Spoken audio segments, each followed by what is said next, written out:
I'm a U.S. veteran as well as a federal employee now for 5 years, and we have yet to see a budget year after year.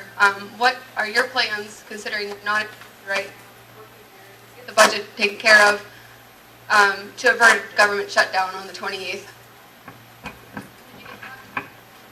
Yeah, you got it. Yeah, I got most of it. Thank you for your service, by the way, and to our country. Yeah, we have a deadline coming up at the end of April that finishes last year's budget.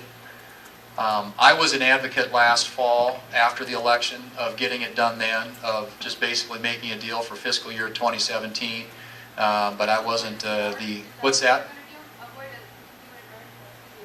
It would have avoided a CR. Yeah, I think we should have finished the budget, last year's budget, last December, instead of pushing it to the end of April and operating with CR. I think CRs are a terrible way to govern. They're a terrible way to run the government because it creates all kinds of uncertainty. And the reason you have appropriations committees is because the appropriations committees, they go about the work of deciding where to put money and what policies to attach to that money. And you essentially negate the work, all the work. It's going to become to a point where you really aren't going to need an appropriations committee if all we're going to do is pass continuing resolutions. So I was an advocate for doing it last fall, but we're stuck now with dealing with it in April when we get back, the end of the month. And I'm hoping that we can reach agreement. I've talked to Democrats about this. I think the Republicans in the House and the Senate are talking to Democrats in the House and the Senate and the President and his administration about how to make sure we fund the government and we don't have to end up in a shutdown scenario. That's not good for anybody.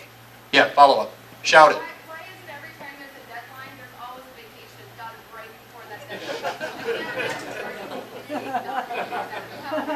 That's it. Right, no, and you know, honestly, most of the work is done. The appropriators in both the House and the Senate have passed these bills, and basically now, if it's a question of whether or not Congress is going to move them across the floor of the House and the Senate. I don't like the idea that we have a week basically to get this through the Senate, and I wouldn't be surprised based on past history, and I don't expect this to happen, but I wouldn't be if there aren't a couple of short-term, you know, several days in duration continuing resolutions until we get the final one done. But, as I said before, I'm not a fan of CRs.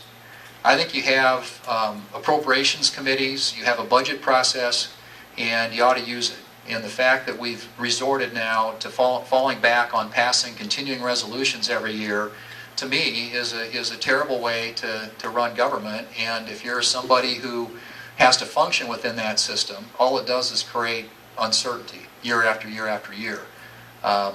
So, you know, I'm hoping that we'll be able to finish this up when we get back.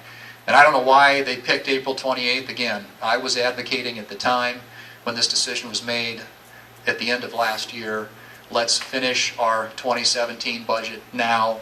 Let's pass an omni appropriations bill that funds all these things and not have to deal with this. I figured when we get to this year, we're going to be dealing with the 2018 budget. And all that does is pushes that process back. So I certainly agree with your premise and have argued quite vigorously every time we're having this conversation about you know, why we're doing these CRs. There are a lot of people who like continuing resolutions because they think it means the government spends less. They think if it's freezing at a level that, you know, but the problem with that is you aren't making any decisions. You're not allowing for the benefit or the judgment about the policy that attaches to some of these funding issues, and you're not giving your ability then to say, okay, we need more money here and less money here. You don't get to make those decisions if you pass a CR. It just funds everything across the board. But there are people who think that you know, forces the government to spend less, and I think that's why with some folks they're popular.